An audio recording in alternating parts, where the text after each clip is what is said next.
Do you want to know what it is? You can see it when you look out your window or when you turn on your television.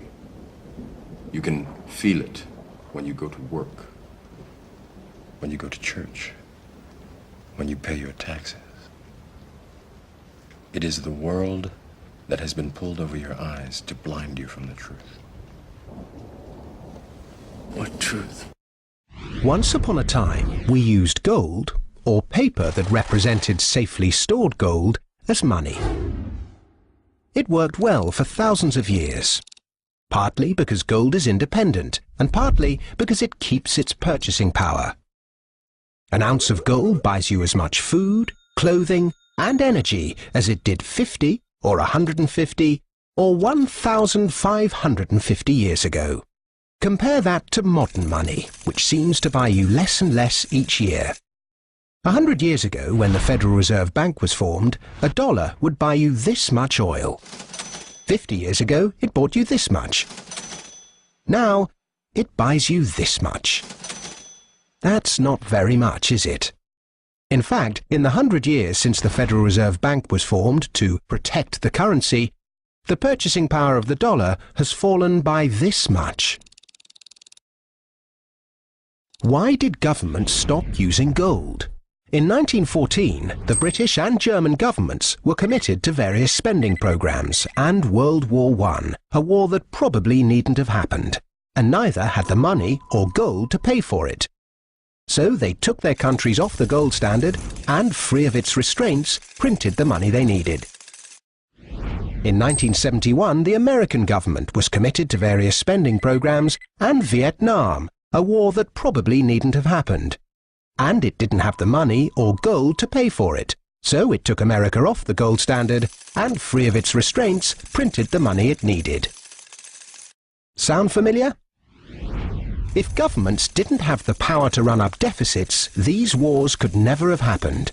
There wasn't the gold to pay for them. The bill is eventually paid by the people through the stealth tax that is currency devaluation by inflation. Now the world operates under a system of money and credit known as fiat. It's the law that what we use as money be money. The government and its banking agencies have the power to issue money, but no one else may do so. Unlike gold, of which there is a finite amount in the world, with this fiat system, there is no limit to how much money can be created, so inflation becomes inevitable. You only need to take a look at these prices at this petrol forecourt to see that drivers are definitely feeling the pain of rising inflation. Drivers are already paying $15 million a day more for petrol than they did a year ago, which means getting from A to B is just going to get even more expensive. I'm filling up cars every day. I drive for a living, so there is a big impact, but what can we do? It goes up daily almost, or certainly weekly. It goes up by at least 2p a week. It's ridiculous. I can't see how something can go up. If we were talking about cat food or something, it doesn't go up by 2p a week. It's the price of produce in China is rising so quickly that everyday items like an apple or a bag of carrots have become too expensive for average Chinese people living on small salaries. Citizens are calling for price controls, but the Chinese regime has been slow to act. Here's that story. As China experiences high inflation, with rates hitting 4.5%, the price of produce at markets and retail outlets across the country has gone up drastically. Chinese citizens are wondering how they will continue to afford to buy produce when staples like green peppers and carrots have tripled or quadrupled in price. In the United States, that's a big problem. It's also a global problem. There are people in other countries rioting over food prices. Prices of onions have gone up a lot in India, for example. Rice, staples of diets for people in many parts of the world are becoming sort of too expensive for them to afford, and it's a bit of a crisis, frankly.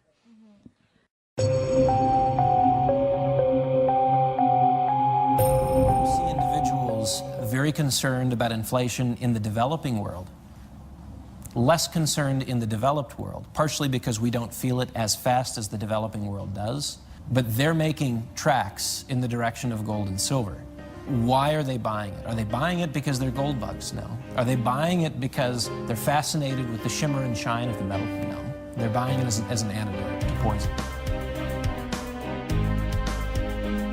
Indians have always bought gold for two reasons: adornment, which is for cultural, festive or weddings. Along with that, on the back of his mind, they have an investment value for it. Whether it's a family in India, China, France, the UK, they're all faced with the same dilemma. Demand in India rising 70% last year. In China, 54% last year for both gold and silver. The Industrial Commercial Bank of China with the World Gold Council has set up a program that allows individuals to invest as little as 1 gram of gold per day into a savings account denominated in gold.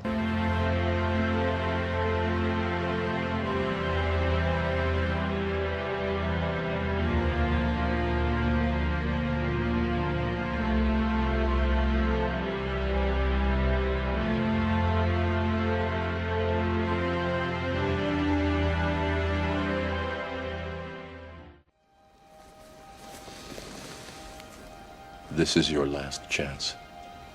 After this, there is no turning back. You take the blue pill, the story ends. You wake up in your bed and believe whatever you want to believe. You take the red pill, you stay in Wonderland, and I show you how deep the rabbit hole goes.